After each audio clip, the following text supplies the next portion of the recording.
ഹരിയാനയിലെ ഒരു നഗരമാണ് കുരുക്ഷേത്രം. ചരിത്രപരമായും മതപരമായും ഒട്ടേറെ പ്രത്യേകതകളുള്ള ഒരു സ്ഥലമാണ് ഇവിടം.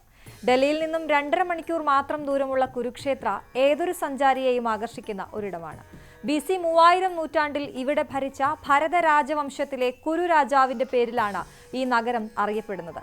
കുരു മഹാരാജാവ് സത്യം, യോഗം, ദയ, പരിശുദ്ധി, ധർമ്മം, ത്യാഗം, തപസ്യ, ബ്രഹ്മചര്യം എന്നീ 8 മഹാഗുണങ്ങൾ വളർത്തിയെടുക്കുന്നതിനായി ആരാധനാ കർമ്മം ചെയ്ത ഭൂമിയാണിതെന്നാണ് വിശ്വാസം. കുരുക്ഷേത്രത്തിൽ സന്ദർശിക്കേണ്ട സ്ഥലങ്ങൾ ഇവയാണ്. ജ്യോതിസർ. മഹാഭാരത സമയത്ത് അർജുനൻ കൃഷ്ണനോട് തന്റെ ദൈവിക രൂപം വെളിപ്പെടുത്താൻ ആവശ്യപ്പെട്ടപ്പോൾ കൃഷ്ണൻ വെളിപ്പെടുത്തിയ വിശ്വരൂപത്തിന്റെ പ്രതിമ ഈ കുളത്തിന് സമീപമാണ്. കൗരവരും പാണ്ഡവരും തമ്മിലുള്ള 18 ദിവസത്തെ മഹാഭാരത യുദ്ധത്തിനിടെ ഭഗവാൻ കൃഷ്ണൻ അർജുനന് ഭഗവത്ഗീത ഉപദേശിച്ച പുണ്യസ്ഥലമാണിത് എന്നാണ് കരുതപ്പെടുന്നത്.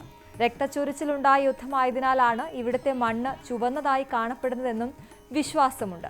ഇടയ്ക്കിടെ ഇവിടെ ലൈറ്റ് ആൻഡ് സൗണ്ട് ഷോയും സംഘടിപ്പിക്കാറുണ്ട്.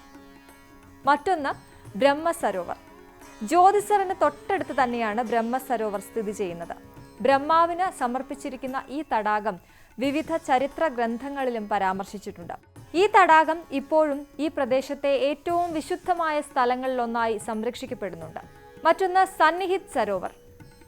സന്നിഹിത് സരോവരത്തെ കുറിച്ച് പരാമർശിക്കാതെ കുരുക്ഷേത്രയിലെ ഏറ്റവും മികച്ച സ്ഥലങ്ങളുടെ പട്ടിക പൂർണ്ണമാകില്ല. സരസ്വതി നദിയുടെ 7 പോഷക നദികളുടെ സംഗമ സ്ഥാനത്താണ് ഈ തടാകം സ്ഥിതി ചെയ്യുന്നത്. സന്നിഹിത് സരോവറിനോട് ചേർന്നുള്ള ചെറിയ ആരാധനാലയങ്ങളും നിങ്ങൾക്ക് സന്ദർശിക്കാം.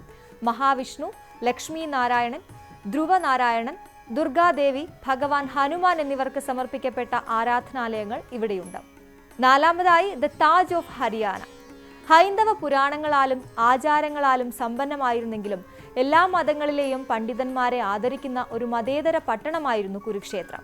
17-ാം നൂറ്റാണ്ടിൽ ജീവിച്ചിരുന്ന മുഗൾ ആചാര്യനായ ഷെയ്ഖ് ചിലിയെ പറ്റി ചിലർ കേട്ടിട്ടുണ്ടാകുമെങ്കിലും അദ്ദേഹത്തിന്റെ ശവകുടീരം ഹരിയാനയിലെ താനേസറിലുണ്ടെന്ന കാര്യം അധികമാർക്കും അറിയില്ല. 17-ാം നൂറ്റാണ്ടിലെ മുഗൾ വാസ്തുവിദ്യാ ശൈലിയിലാണ് ഈ ശവകുടീരം നിർമ്മിച്ചിരിക്കുന്നത്. പച്ചപ്പു നിറഞ്ഞ പുൽത്തകിടികളും ഷെയ്ഖ് ചിലിക്കായി സമർപ്പിച്ചിരിക്കുന്ന ഒരു ഓൺസൈറ്റ് മ്യൂസിയവും ഇവിടെയുണ്ട്.